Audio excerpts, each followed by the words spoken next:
Hola, welcome to the podcast de Robin y David. Brought to you by la cerveza de la gente, Carta Blanca. He just said, let's go, and I was just like, well, I didn't have a drink or anything. We're making salmon, so that's what's happening. This is in real time. Making lunch. On day... Hello. Hey. What's up? We are... We're going to acknowledge that the camera's here. We set this, or David set this up, so we're going to on our acknowledge. to-do list. We have written doc-style edit and record videos. So? Here we are. Snap. Yeah, I think it'll be fun for me to recap all other videos and show you what we are talking about. The main theme here, recap. You get the inside Yeah. scoop of all the hot deets and the drama behind the move from Los Angeles to Mexico. Los Angeles to La Paz. We went from chaos to peace.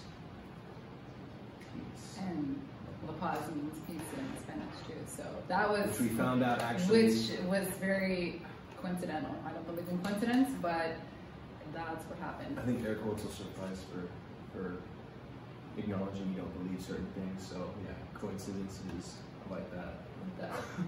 My quotes? Yeah, I think air quotes will suffice. I think everyone gets the idea. But, Yeah, because I don't believe in coincidences. So. yeah, it definitely wasn't, it wasn't super easy to work everything out and make sure that we were set here and well, we were just going by like with the flow, like figuring stuff out as we went along. But I mean, we've been planning this, and for those of you who would like to know, we've been planning this since May the 20. spring, Well, so actually, the springtime, yeah, right? May. But the summer just started, whatever. Springtime, which we ended up actually, I located and booked a location on the 27th of May for 2 months. This location we're in right now. So on the 20th, so we had been searching for nearly a month at the end of May for where we would go in Mexico and where we would want to set up shop. And the 27th of May made it an official move. And as you all know, things followed that date. That kind of changed our main focus, but all the while we were preparing for this big endeavor. And like I said, it wasn't super easy to do, but then everyone would do it, I guess. But it also wasn't super difficult. But yesterday was like our final check on our quality of life type necessities, which was our bank cards that work here for 0% transaction fee at ATMs. So we have BBVA access down here now. Yeah, like setting up an international bank. Ish. Yeah. International bank. They'll allow pop transfers to people with.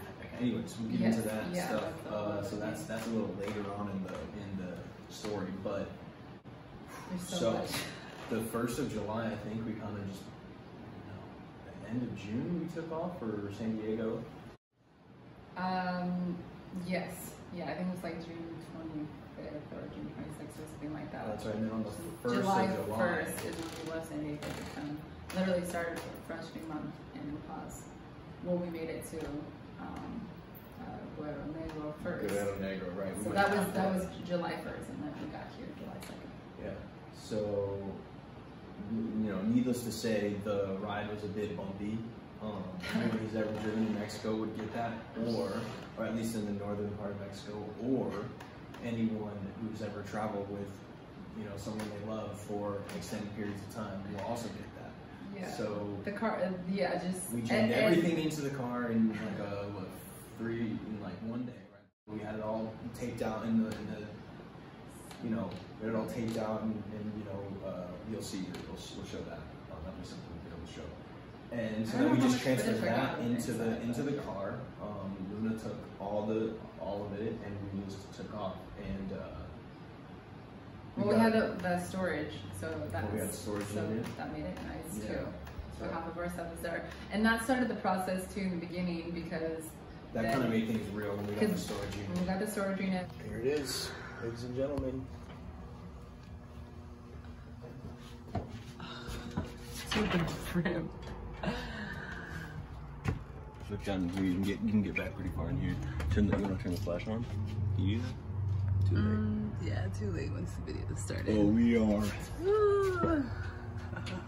I will see you later. We'll see you on another time. Catch you on the flip side. See you later. See you later. What do you have to say? What do you have to say? What do you have to say? Say hi, buddy. What do you have to say for yourself? Having like the whole month of June to be like, okay, let's do this like, you know, week by week and whatever, so it's not like all at the same time, basically. So we started the process much earlier. We were very prepared with all of our paperwork. We just got our insurance. Yeah, we're so prepared. Pet shot records. Yes. Fucking. What was the other thing? We got the immigration card. So we have insurance. approval for our 180 days. We had that stamp approval. Just got that a couple days ago. So we dotted our I's and crossed our T's. We went way out of the way, and they did not seem to give a fuck. Okay. Just need a P.O. box too. We set up a P.O. box so that we wouldn't have to rely on anybody. You know, I feel like it's a burden for people to have to take on like whatever bullshit they want to send you. So we just shoved it into one of the P.O. boxes for now, which we'll be able to access when we need. Anyway, so yeah, we got down to San Diego, and then 1st of July, we wanted to get on the road with time to get to Guerrero Negro, and we'll take a load off there for the night, which was ambitious, but like I wanted to leave at like 4:30, so we got out of there like 5. We got across the border 5:30. And the thing I'm not a morning person either, so well, yeah. So the bumpy road started in rushed, San Diego.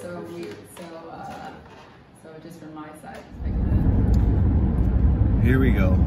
Take 3. Pretty indicative of the start this morning. Actually, that's not true. Here it is. Okay, bit of a rough start this morning. Facts. Yes. Not everything's easy. Yeah, moving, kind of rushing, excitement, a lot of intense energy. We've been at this process for roughly a month. And I think the patient's up until right about 5 minutes ago had extended its maximum limit. So we are now in Mexico. So just flip the script on that fucking tough morning. Both of us trying to figure out how to get out of there the best we could. But then the country of Mexico just made us feel so at ease after a stressful, exile on the country. Yeah, I think we made it more stressful than I say. This is getting lost. So, anyways, we get across the border, no problem. Such a talker. And then we had to make a U-turn, which turned into, just call it what it is, a completely blown front right tire. So we popped our tire, we got probably 25 minutes into Tijuana, which is like basically the back exit towards pure reflection Mexicali or Tecate. Pure reflection of and like the universe, just like, because we were going pretty hard that morning. We can't make this up. I made a horrible mistake, and as we were turning on to the freeway, missed an exit, trying to make a U-turn, which you can do, but what ended up happening is this. We got a flat tire about 20 minutes into our entrance to it. I'm trying to keep it together, David's keeping it together, just taking it one step at a time, but so it just, bam, reflected that, and then afterwards, even like David and I were like, well, now we're on the same like plane. Yeah. We're like both down to earth. Like, I mean, it was pretty earth shattering. Like definitely brought me down to earth, but it wasn't. And I was driving, so I felt awful, and I was just trying to listen to instructions on, because I saw other people making a U-turn. It was, pretty busy in the morning. It's like 6:30. I mean, they don't have great roads. People just kind of have to do what they have to do, and it would seem like, anyways, it wasn't like a. Yeah. So that happened. Then we got the spare on, which you'll see from a video that like we had to, anyway, in order to get to that spare, this perfectly packed car had to be obviously unpacked 25 minutes into the fucking, technically into the trip. So we knocked that tire change out in like less than 15 minutes. Like, yeah, it was pretty quick. It was pretty quick. David held it together, and I was. Well, you know. I was everywhere. Yeah, that's why you have to just lose it real quick, and then you can gather yourself. Yeah, like but he was like, "You should be recording this," and I was like, "You're right, I should be." So we got everything in. We got the spare on.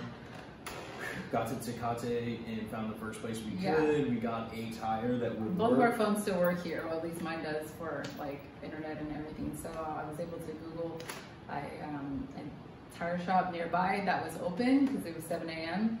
Tecate, Mexico. We're here in Tecate and we found a tire shop that was open. This gentleman here is going to hook us up with a tire that doesn't quite match what we had, but it's going to get us to La Paz. And it's gonna, get Luna there safely. So glad that they were open. They were so nice down the road too. I needed to use the restroom and he was so nice. They really are. Everybody's so nice here. Glad that they're open at 7 a.m. Okay, let's keep it going. So, did that. Now at this point, we had the wrong tire on the front right, but it was going to be big enough to get us there to where we thought San Felipe or like, what was the next one? Oh, Mexicali, where we could go to another Llantera and get ourselves a different tire. But the tire ended up working really well, so we just kind of rode through, and then right before this major like winding canyon, they have these huge metal bumps in the road.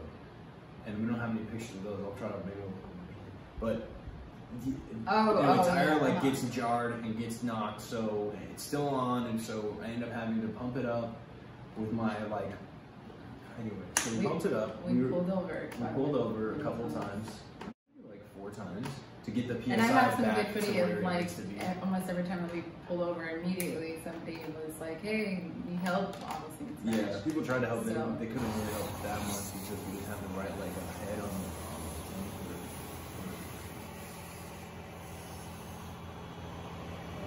The gesture. Yeah, everybody wanted to help us. Even in Tier 1, right away, someone tried to help us. I mean, Robin was standing behind the car by herself, but I was underneath it, but someone pulled over pretty quick. So, anyways, we got to San Felipe, we got to a Llantera there, and the guy found basically an identical. I mean, the tread was really similar. Like, everything looks pretty good to me, as far as anyway. There's no way to know, but he showed that there was no leaks or anything, so do what you gotta do. So we got a better tire that actually fit, and we had no problem the rest of the way. Number 3. Yeah, stop number 3, Divine Trinity. To read the proper number. All right, Luna. Go, but we actually have we've reached San Felipe, and look at this water. We're excited. Even this part of the journey,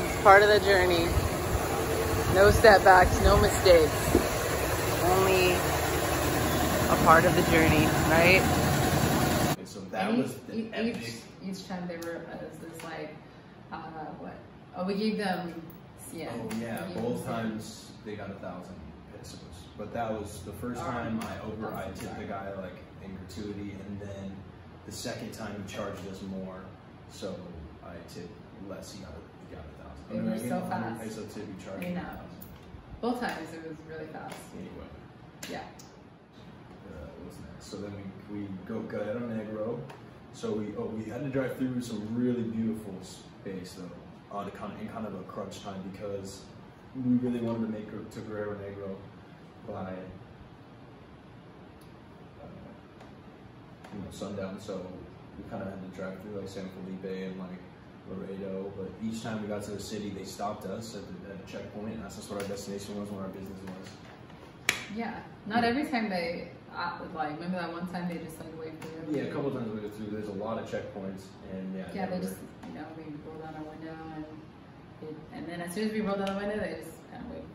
And we told them where's it, Guerrero Negro. They're like, okay. Well, apparently that's not shut down, but all along the way, we weren't allowed to like stop, hang out in like Laredo or any of the nice beach cities on the Gulf.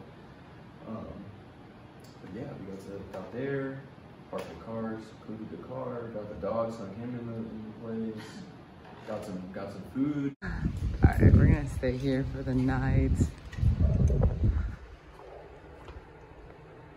Let's walk to our room. And then we're back on the road at like 7 the next day. And yeah, the second half just flew. Yeah, I drove the first leg, the second day, for the first 5 hours. Lots of and good footage that on that was trip. a really, really pretty drive. This is Bahia Concepcion de Baja. So I think it's like a bay, like a massive bay. Just looking it up. There's that I want to go The bay of to. Baja. Yeah. Definitely some spots. There's some spots, yeah, about 10 hours from here, just north of Guerrero Negro, and then again just south of there too. But some stuff about 4 or 5 hours from here that we might check out to the north maybe. But so then we made it. It was super easy. Got checked in like a night early because we were here and picked it up.